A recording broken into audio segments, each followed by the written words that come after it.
right, welcome to another Living Freestyle game dev live stream. As a quick reminder, we're going to be here each week, twice a week. Right now it's looking like Sundays and Wednesdays, Sunday evenings and Wednesday mornings, and we're doing some Unreal game development. If you remember from last week, where we left off was we were working on some artificial intelligence. So our backup topic, if nobody's here and we have no questions, is just to continue working on the game that I'm building, which, as a quick recap, is probably a third-person shooter. It is PvE, and an important part of that is the artificial intelligence, the AI for it. And in this particular case, what we're doing is we're just trying to get that set up. I think ultimately in the end, there's a lot of cool things like machine learning and stuff like that where we might end up. But for now, we just want to have some fun with AI and Unreal Engine. So with that, we are going to hop in. It looks like it's early and we do not have any questions to go into right now. So let's just hop back into what we were working on. Let's Unreal Engine. We'll just bring that up. And if you recall, we have our test level. We have one enemy character running around, and we are trying to get the enemy to respect his own physiology and safety and health. So like I mentioned in the last one, we're just trying the idea of, I learned about Maslow's triangle in Fundamentals of Instruction. And I'd never seen that before. I just thought it might be a cool thing to try. So we're basically trying to set up tiers of the pyramid where physiology and personal safety is one of the bottom tiers of that, and see if we can make the AI feel a little bit more sentient. So with that in mind, let's bring back our whiteboard. Let me make sure I have my whiteboard up still. We do. And when we look at this, what we're going to see is kind of where we left off, working on figuring out all of our vectors.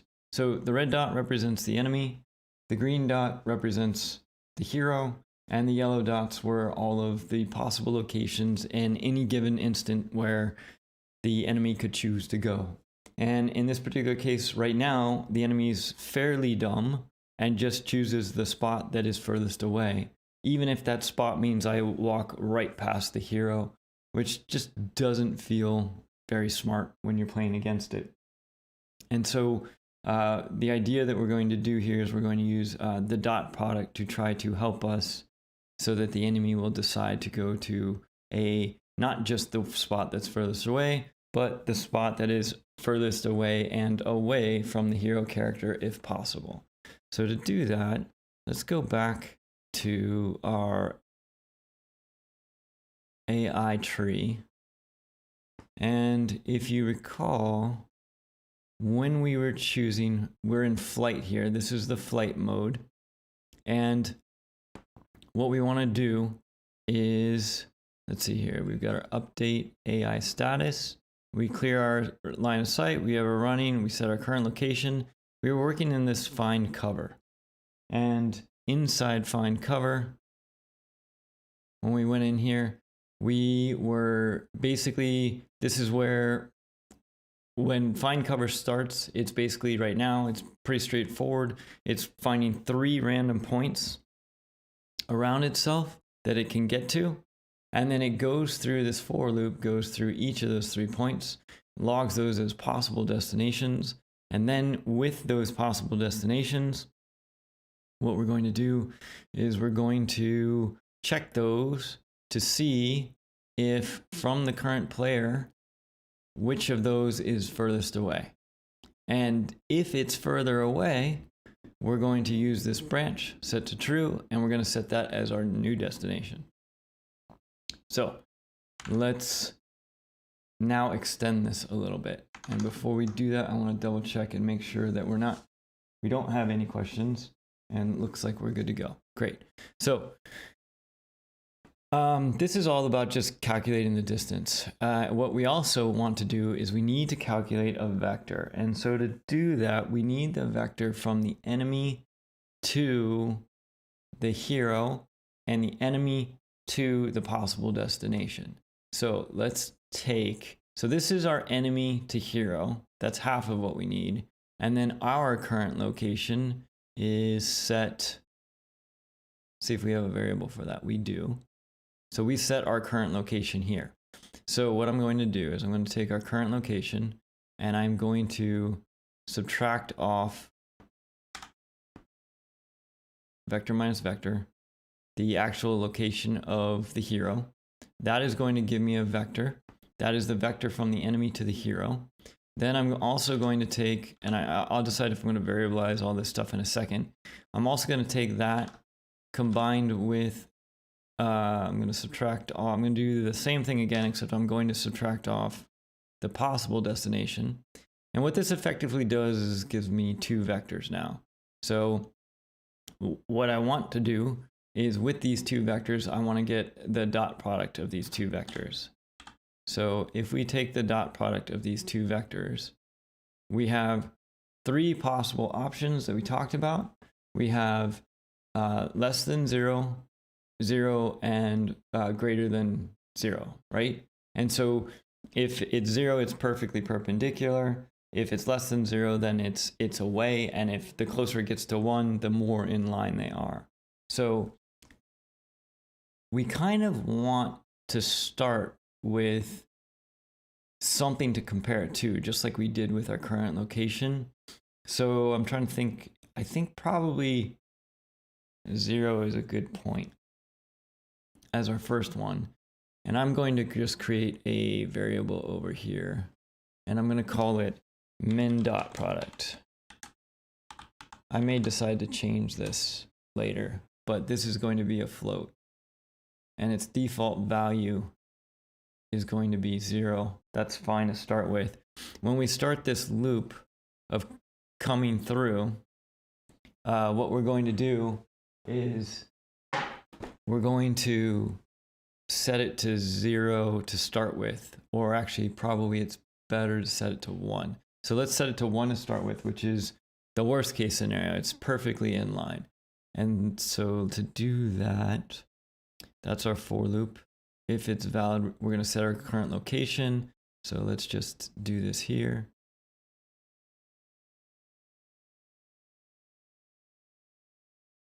Connect these up, set those to 1. All right, so now we have our min dot product is set to 1. And what we want to do is we want to compare our current dot product with the actual min dot product. And if it is less than our min dot product, if that's true, then we're going to do something. What are we going to do though? That is a very good question. And I think what we're going to do is we are going to set a variable. Maybe we set a variable saying that this is the min destination. Yes, let's do that. Okay, so we'll create a new variable called min destination. And this is going to be a vector as well. And if that's true, what we want to do is we're going to set our min destination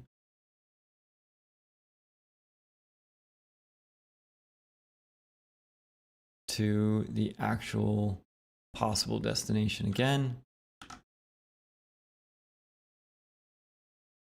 And then I need to figure out where we hook this up. So we're coming through, we're setting our min destination and our possible destination each time. Or our actual, we're doing our furthest destination each time. So what we want to do is, if this is farther away and our min destination is true, we definitely want to go to that point. But if our min destination is not true, we basically need a backup point. So let's just say that we go through this.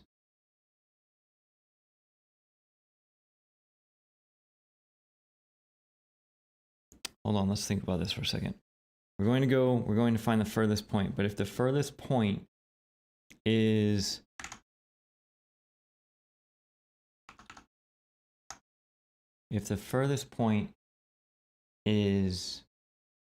here's all, actually I just realized I was still on the whiteboard, but basically just to recap real quick to catch you all up, what we've done here is I've created a variable over here called min destination. All right. And then with that, I am actually setting that depending on whether or not our dot product is set up. I also created a variable called min dot product over here. Okay. And then what we're doing is over here, we're getting our current location, our possible destination. This is the first vector. And then our current location and the actual hero, that's our second vector. And then we're doing the dot product and we're comparing that to our minimum dot product here. And if it's less, then we're going to do something. And what I'm trying to figure out is, are we going to do it along the way, or are we going to stack it and build it up as we go? So in this particular case, if we go back to our whiteboard real quick, if we go through and we find all of the spots, here's 1, 1, and 1, and then we realize that this is the furthest one. The problem is it is also not the best from a dot product standpoint. So I wonder if we can do something fancy. We could always say, I think there's a couple of things we could do. What we could do is we could say, if we always want to go to the point that's away from the hero as a starting point, as opposed to what we're doing right now. And so to do that, let's see here, we would just flip this logic and we would say if the dot product is less than min dot product,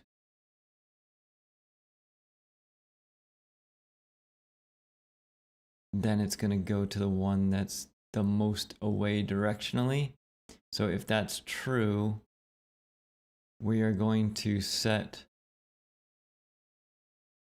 in this case, what it would do is if we switch these, it's basically going to set our possible destination to be that possible destination as our destination. Is that enough? The one that's most away. You know what? That might be enough. We may not even need to figure out the distances. Let's do something here. Let's come back to our for loop. And for each of our possible destinations,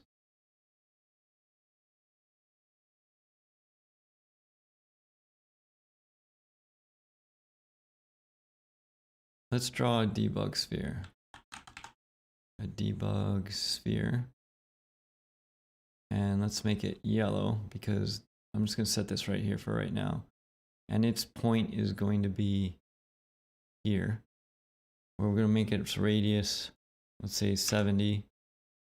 And get nice and yellow. And let's make the duration 4 seconds with a thickness of 1 so we can see it. I just want to see what this looks like. Compile and save. Let's play. All right, so here's our enemy. He's patrolling right now. He's gonna run at me. 1, 2, 3 destinations. Chose the one that was furthest away. Same thing there.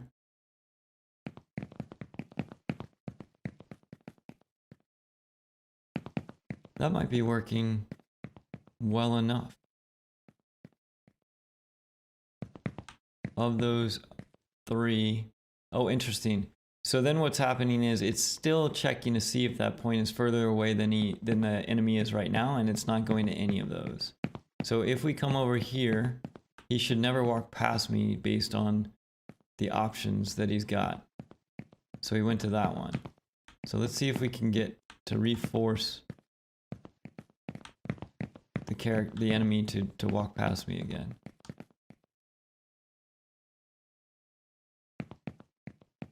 Same thing. Now we're about to get him trapped in a corner, and this is the case where he often would walk right by. Now, interesting, of the 3 he found, either none of them are far enough away or none of them are a good dot product. So let's take a quick look at that.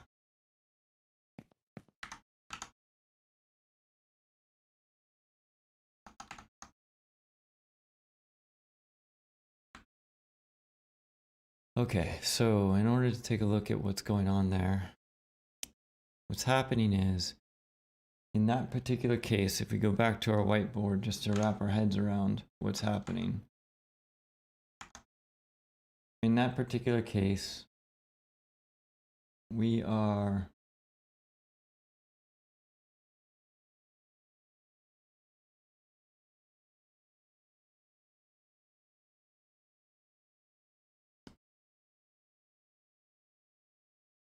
I'm going to redraw a bunch of this stuff.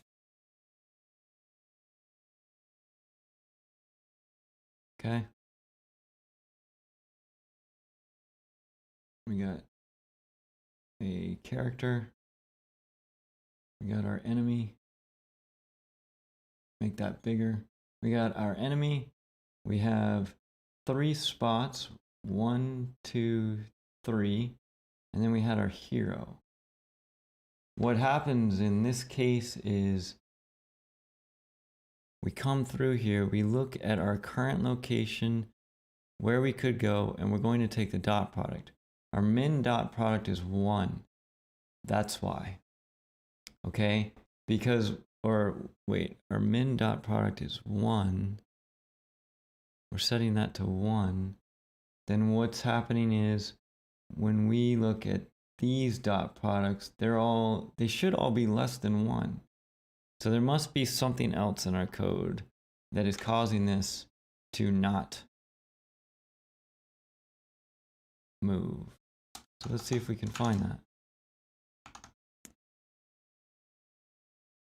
So we set our current location, we're going through all the destinations, and then we check to see if the min dot product is less than, if our current dot product is less than the min dot product, and if it is, we're not updating our min dot product. That's one thing, which is interesting. So if it's true, what we actually want to do is we want to take and we want to set our min dot product to what the current dot product is so that we're comparing it all along the way. That's one issue. And we'll feed that into here. Let's go and see if what we can do is get the character to be in that situation again. And when we do that, where's he going? I also have got to make him look around.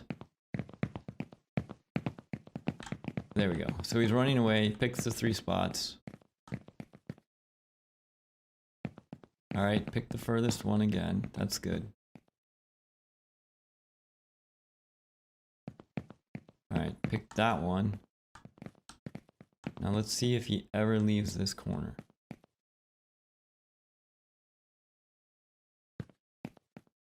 All right, he's never leaving this corner. This is great. So now what we can do is I'm going to go back here and I'm actually going to put a breakpoint in here. And we should hit that breakpoint pretty fast. We did. And now, so we're talking a little bit about debugging now. And what we're doing with this is just like code, if you're not familiar with this stuff, we can put in breakpoints. So effectively what has happened is by pressing F9, you can see this red dot that shows up on the blueprint thing. And now I can actually step through each of these nodes to see where we go. And you can do that using the buttons up top, step over, step into, etc. Or you can also use the F10 key. in this case, I'm going to use the F10 key. So we're going to come in, we're going to set 3 random locations as our destinations. This is the second one. This is the third one. And then finally, we have 3 possible destinations. Ah, holy goodness. Look at this. We have more than 3 possible destinations. We have every possible destination we've been to. That's not what we want. So we definitely need to clean that up. So let's do that right now. Why is that happening? Well, what's happening is, I guess this possible destinations, it's an array.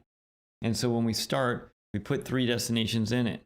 The next time we come back, we don't clear it. We put 3 more destinations in it. So every time we come back, we're adding 3 new possibilities to that array. And then each time we come back, we're going through only the first, let's see here. Then when we come back through, we're going through every single possibility in those possible destinations. So much like we set our current location and we set our current destination, what we need to do is we need to actually set our, we need to clear that array. So I'm just going to grab this stuff and I'm going to back it off. And let's take these possible destinations. And if we just do a get, on that,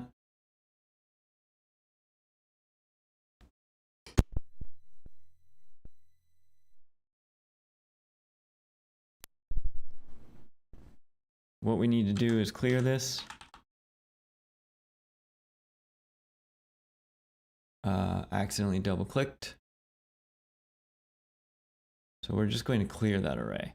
So that's going to help with that for sure. It'll also help with the number of things that we're looking at. And then now we can actually compile and save that and take a look at it. Also, let's double check and make sure we don't have any questions. Nope, we don't have any questions. And go ahead and play. All right.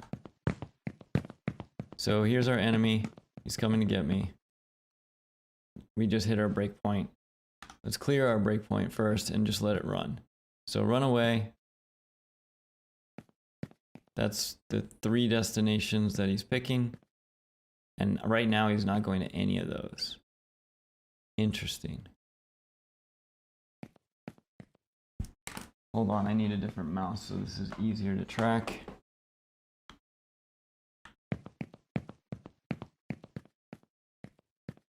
So it looks like we completely broke this. Let's take a look at how we did that. Oh, because I am clearing the destinations. We can just escape out of this. Okay, look at this. So we come in here, we check to see if it's valid, then we go through, we fill our array of destinations, put our 3 options in there, then we clear the array. That's not what we want. We want to clear the array first. So let's put this back in where we wanted it to be, the way we had it before. And then let's just put the clear in front.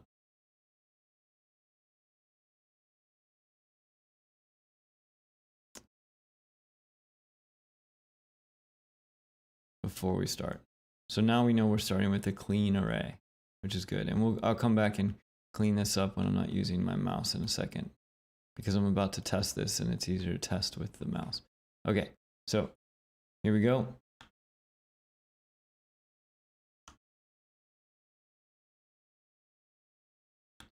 Where's our enemy? He's up there. That doesn't help us. Also, that was a whole lot of destinations. Turn around, buddy. Okay, so there's 2. So we found a 3rd one over there. Let's go chase him down. All right, still moving away. That's good.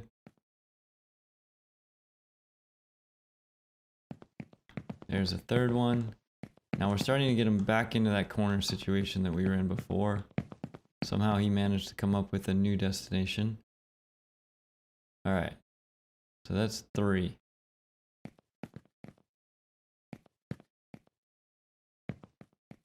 right, he did find one that was a little bit further away on that one. Now, of those 3, he didn't go to any one of those. So in this particular case, what we want to do, I think we're back in the state that we wanted to be in before. So let's put back in our debug, put in our breakpoint. We're going to hit that, we'll go through, a clear our array, that's great. We're going to do our 3 possible destinations. I know that's fast. All I'm doing is pressing F10. So now our possible destinations, if I mouse over this, you can see we only have 3. That's going to help a lot. So now we're going to come through. We're setting the current location. We're setting a destination to our current location. So basically, if it doesn't find one, it doesn't move. That may be what's happening.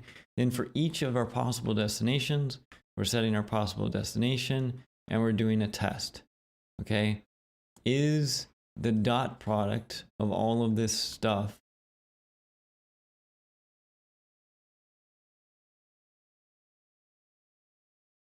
wow, that dot product is a huge number.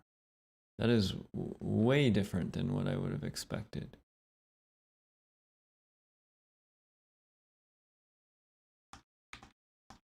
Also, it only went through there once. I would have expected to hit that 3 times.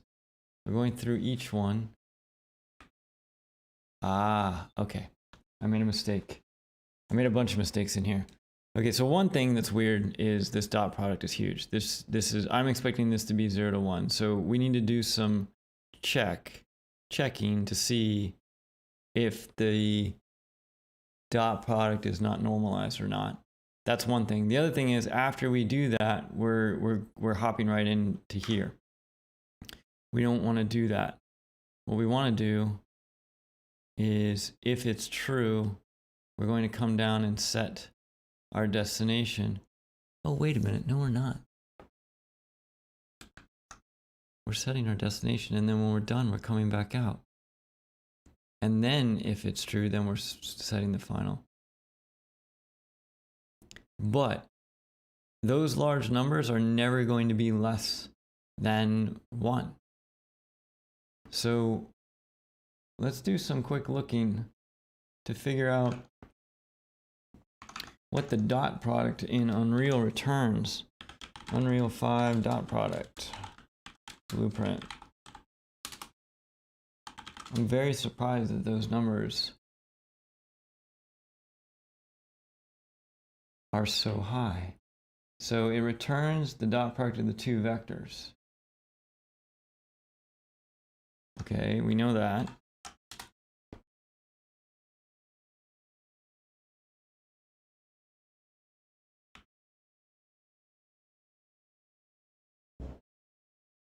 Dot product. Oh, you know what? Let's do this.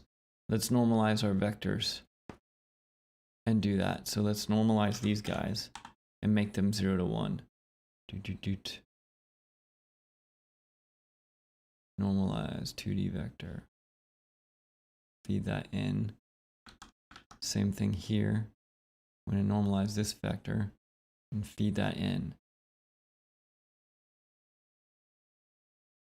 We're definitely coming back and cleaning this up in a second. Let's double check. See how that works. I think the next thing we want to do is make it so when we shoot this dude, he takes the time to look around. All right, let's clear this breakpoint and just let him work, do his thing. See if we can chase him into the corner again.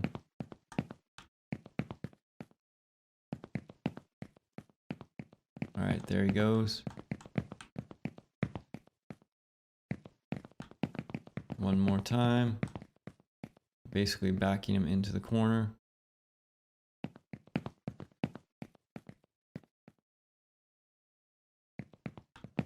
We're getting there. All right, so that's actually working now because what it's doing is it is picking of these 3 dots, it is picking the one that is most away from me. So that one would have been past me, this one would have been next to me, and of the 3, he's picking the one that is most away. I actually think that's working. I think there's some argument to be made to see if the final destination is further than where he is right now. So maybe he doesn't move. I also think that there's some, logic to potentially put in for whether or not it's actually in cover. Like, part of the whole that whole task is called find cover. He's still out in the open, so we can add that in later. But for now, that actually we've simplified that a lot, and we're just going to roll like that. So at this point, it doesn't look like we have any questions. Just double checking. Let's clean up this blueprint a little bit, or a lot actually. So we no longer need any of this distance calculations, which is good. And let's just clean up these lines so that we're clean. We don't need these debug prints. We do need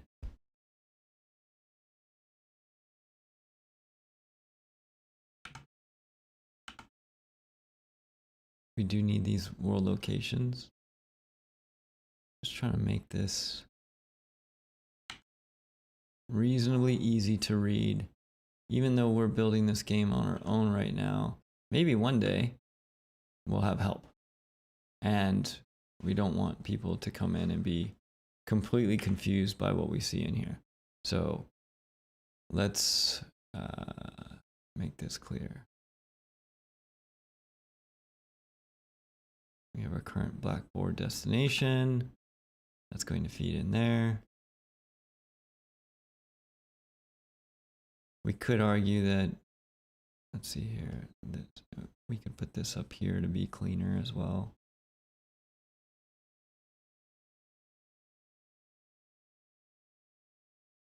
Just clean this up. Double click here, adds an extra knot and allows me to move this. And then same thing here. We can feed that in. All right. Double click. Get a knot that I can move if I can grab it. Cool. That part's looking cleaner. So this is clear. Like this section right here, all it does is get our possible destinations. Then we're going to go through and we're going to clean up back over here. So let's just give ourselves a little bit of space.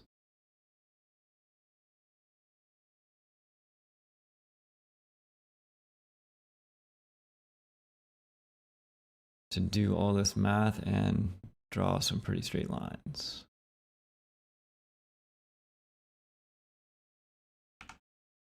All right, so this is one of our vectors.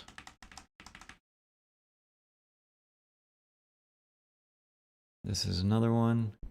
Then we're doing the dot product. If that's true, then we're going to, if the dot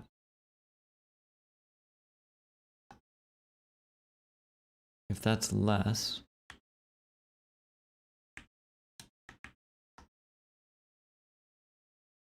then we're going to set our min dot product to the current dot product. Okay, cool. And then we actually, current locations, possible destinations. I don't think we're using this variable. So one way to clean this up is to right click on it and say find references. And you can see there's no references to that. So let's remove that. We don't need that. Our destination we're using, possible destination, we're using all these. So we're keeping our variables because we had created some to use in there, and we're keeping that clean. So we basically stumbled on a easier way, or a less convoluted way of, rather than trying to compare dot products and distances. It turns out that just using the dot product seems like it's good enough to make the enemy feel like he's making a smart decision as to where he goes, which is cool. So at this point, our enemy is now running away from us when we get into flight. That's good. So he's preserving his physiology. Let's go back and look at our behavior tree. One of the things there's two pieces that I think would be great to help the enemy feel a little bit more just aware. One of those is, as you see when we first start, sometimes if he spawns facing the other way, he doesn't actually see me. Part of this patrol, it might be nice to add in a scan option. So let's see if we can get him to do it again. So even though I'm standing almost right in front of this dude, he doesn't see me. Now all of a sudden he sees me. So either we need to increase his radiuses of vision, or we need to have him scan. Like, look, he just turned right past me, walked right past me and didn't even see me. So that's one thing we can fix. I think the other thing we can fix is, if I shoot this dude, I feel like if he takes damage, he should turn around and do a quick scan. Figure out where he's taking damage from, so that I don't sit here and kill him without him ever turning around. So let's see which one of those that we want to tackle right now. Inside of our behavior tree, let's see what we've got. This is our tell friends task. We'll go over that maybe next time. This is our enemy spotted. Here's our patrol scan. Now, what we're doing is we're doing a query where we find the player. And we do that if we don't have line of sight.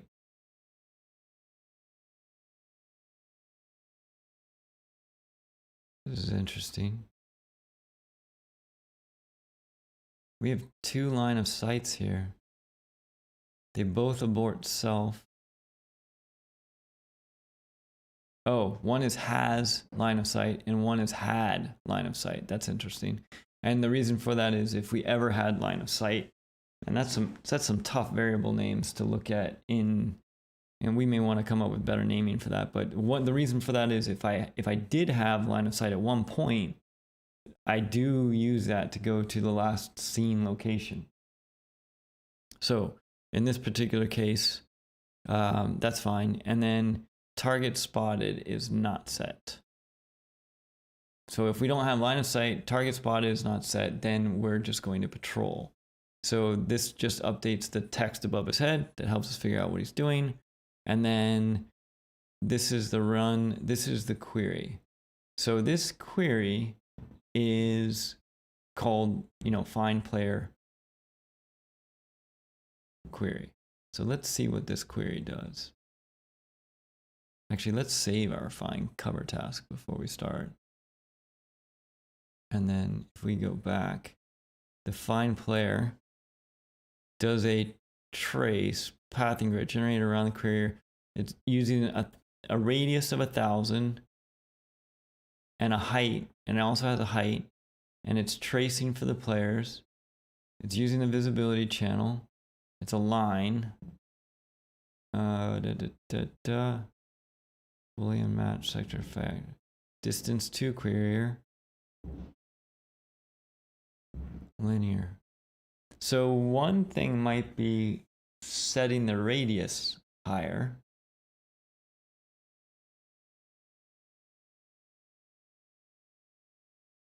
The other thing might be, there's a variable where we can actually set grid half size, 1,000.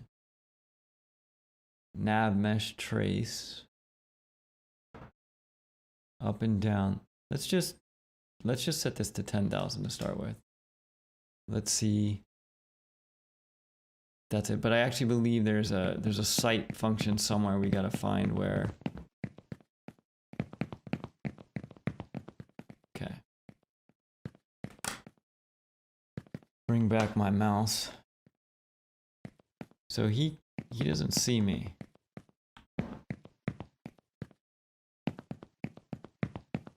Which is a bummer. But if I step over here,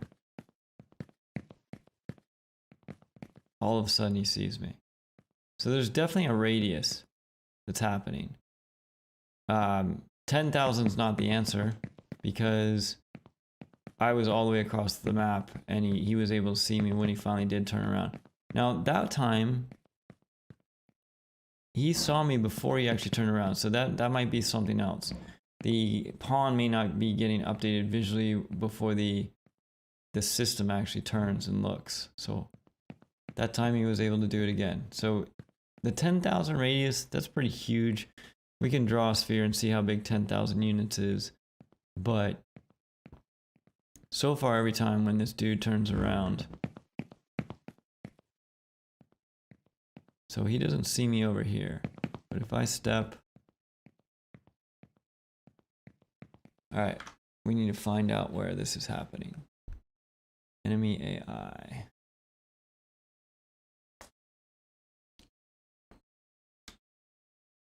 I'm going to set our distance back to, I'm going to go back to 2000.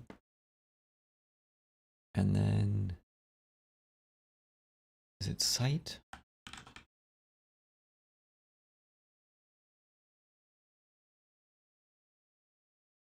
Vision? No. Is it on the enemy? Class settings.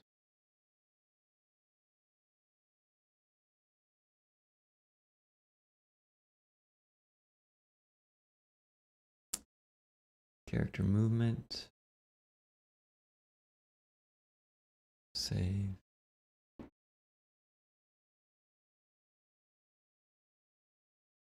This is the root. Here's our blackboard. Here's our AI controller. Net dormancy. Actions. All right. Let's do a quick lookup on this. UE4 enemy AI vision radius.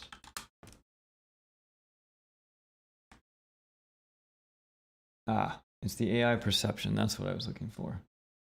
And it's supposed to be, it's a component. I don't know if we have that on our enemy.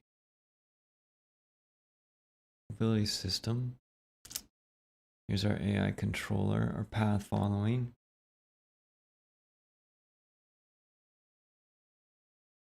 There's a damage sense, that's cool.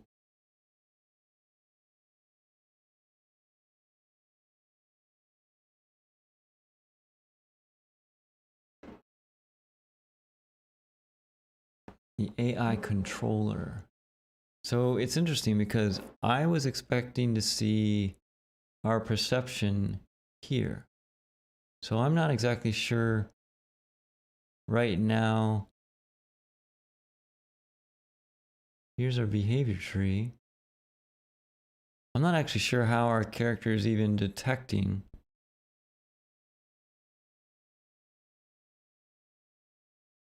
the hero.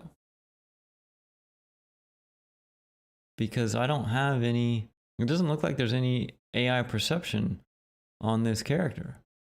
This dude inherits from the base character. If we look at the base character also does not have any perception. That's wild. So if we add AI perception,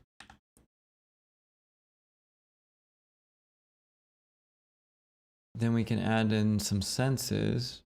Totally making this up as I go. Let's do sight. And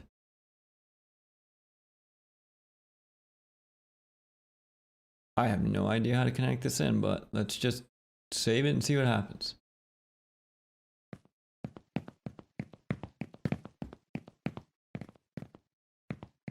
Okay, he was kind of facing the other way when he came at me that time.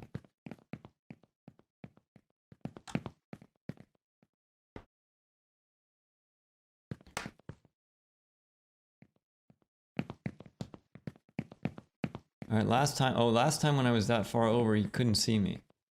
So actually that's a pretty good improvement. fact that he just walked past me, though, is a little bit disheartening. So I'm standing right on his... I'm pretty much 90 degrees to him. He did not see me last time. This time he does. So let's do that same experiment again without the perception, though. And to do that, we could probably just... peripheral vision, 90 degrees. Let's just set it down to 10 degrees. And see if we're back to a point where he won't see me if I'm not standing right in front of him. Okay, so he's patrolling.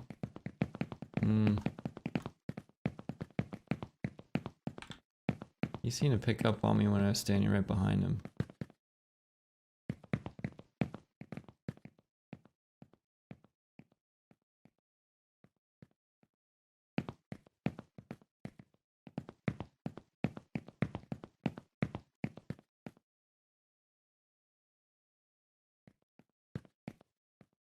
Come on, buddy.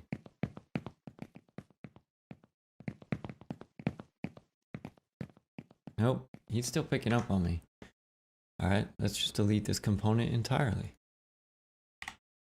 See if we can get back to the state where he wasn't seeing me.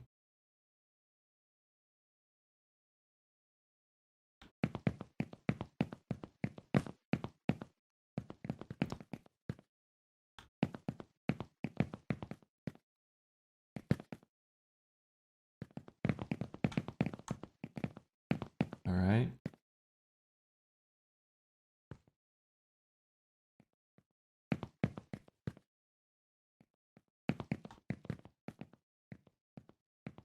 So he just walked out of there, did not see me at all. Turn around, did not see me at all. Could be a radius thing.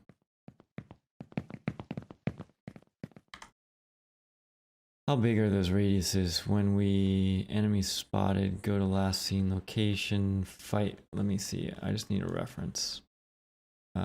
Set running, set walking, update current attack position. Ranged. Debug spheres. These debug spheres have a ring radius of... That's 200? Wow. Okay, so 1,000 would be 5 times that.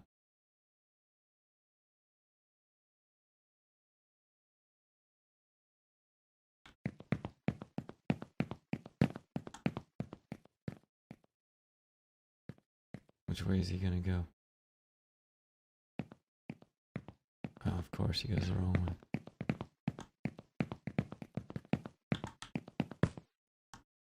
Oh. Where are we? There we go. There's some collision issues there.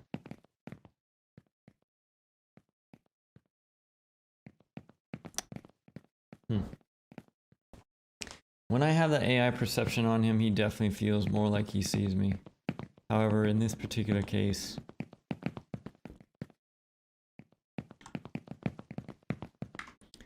I'll drop that back on there and see if we feel a noticeable difference.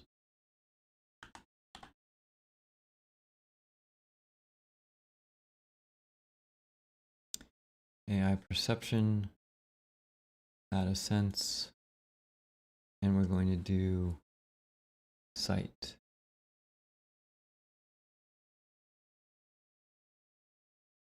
And in our sight,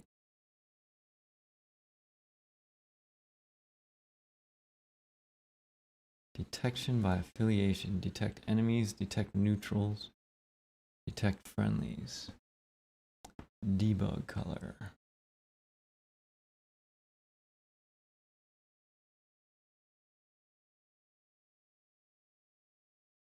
Dominant sense. Let's use sight. Okay.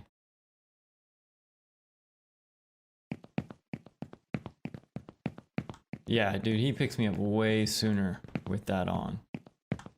I came from behind that pillar and he was able to see me right away.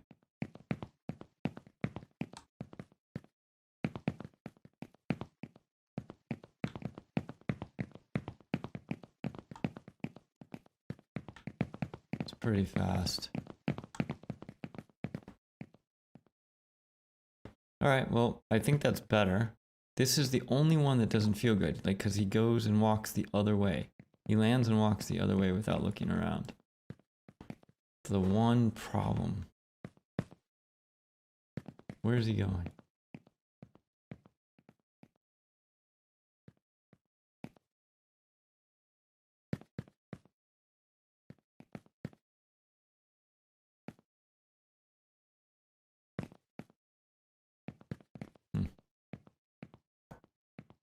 Maybe the AI is not active when he lands.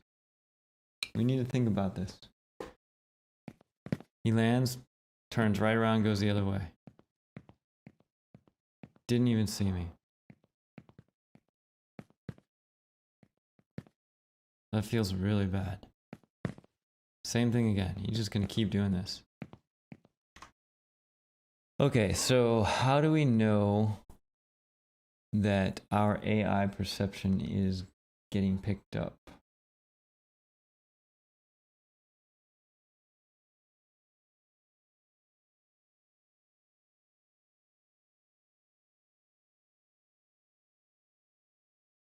All right. Property data, AI hearing, AI prediction, AI sight enables you to define parameters so that AI could see things in your level. When an actor enters the sight radius, the AI perception system signals an update and passes through the actor that was seen. Okay, great. The AI sense class, sight radius, the max distance over which the sense can start perceiving. Peripheral vision, how far to the side the AI can see in degrees.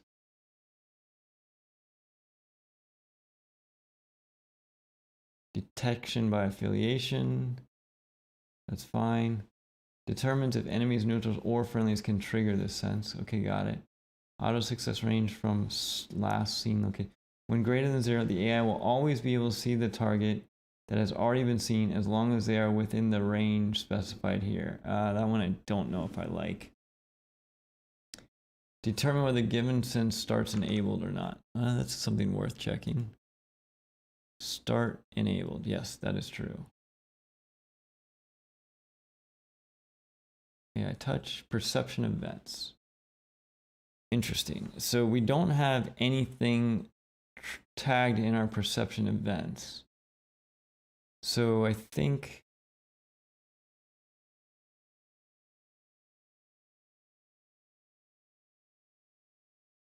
we probably want to do something. Let's do a let's just do a print here and see what shows up. Print. We're gonna print hello. So this event will fire when we receive an update and return an array of actors that signaled the update. Okay, cool. So let's make sure that the reason that our character is even seeing us is because of the perception system, or if it's something else that we have.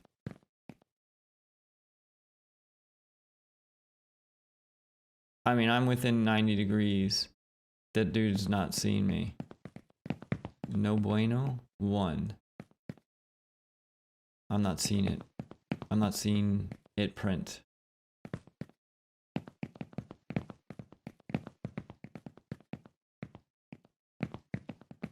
It never prints. So I don't think we're actually even utilizing the perception system right now properly. On perception updated. I'm going to put a breakpoint here.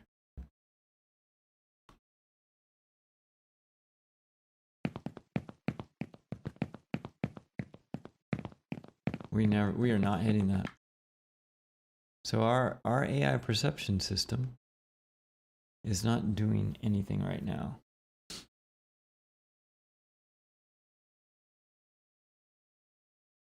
Why does it need a parent socket? That's interesting.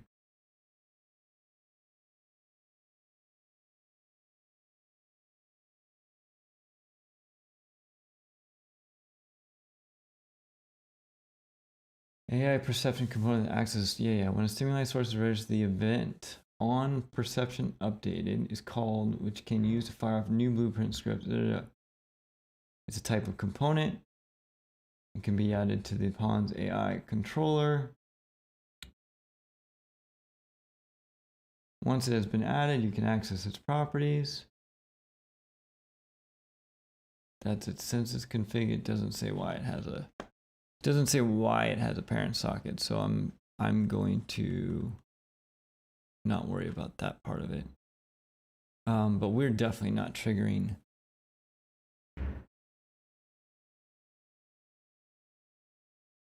Let's try this. Let's see if we're hitting this other one.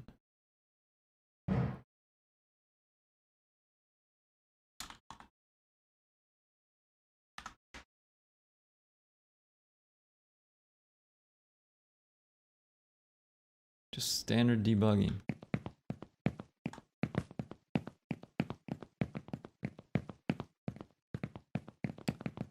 Yeah. Right now, I would say that our enemies are not using perception right now, and I'm not entirely sure why. So I'm going to have to do some digging into why that is. It could be, let's try this just for kicks. It could be that we don't have our team set up properly. In other words, the AI is looking for enemies and it doesn't know the hero is an enemy. That could be one reason. Oh, that's what it was. Okay. So I guess for some reason, our AIs don't understand that our heroes are enemies, which is why the perception wasn't triggering. So in this case, if we resume, then we're doing our update. I don't think we need this anymore. Okay. So let's go back to that. I think we can kill this. We know we're hitting this now. Let's see here.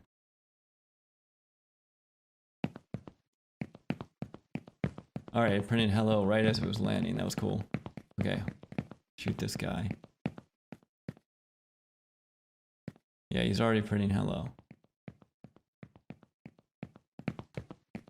It almost looked like he was running to the last line of sight.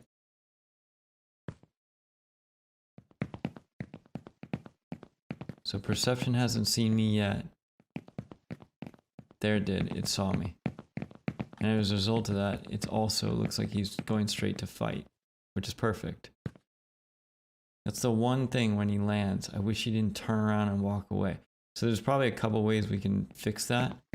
When he lands, we can, when he first kind of gets to a point, we can do like a 360 test. But it's just kind of a bummer that he just walks away without checking the situational awareness first. Okay, but, well, we've also discovered a problem as a result of this.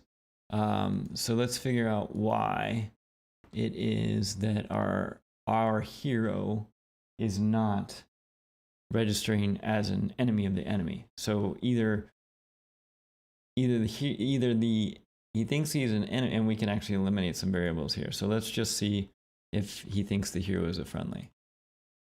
We'll do one quick test before we wrap up our Q&A today and our live stream.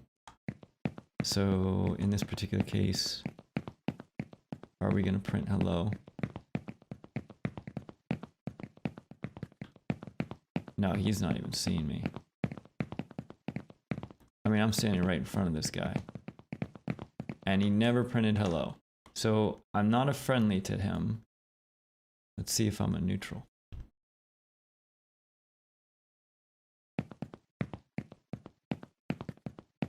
Yes, I'm neutral. So for some reason, where we're going to wrap up today is where we're actually picking spots that make sense now, and we're going to be adding in some AI perception apparently using sight, and actually there's one for damage as well.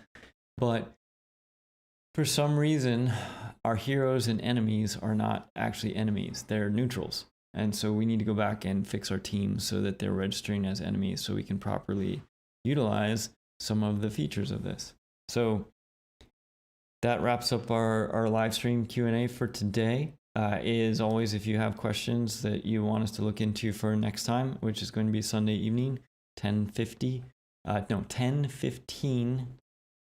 p.m. Pacific Standard Time, We'll be doing that on Sunday. And we'll post to, you know, all the social media stuff. You'll see the schedule on YouTube, as well as Twitter's the Live in Freestyle Twitter. And so if you have any questions, throw those in the comments so we can do some pre-research before then. Otherwise, we'll see you all on Sunday. Have a great week.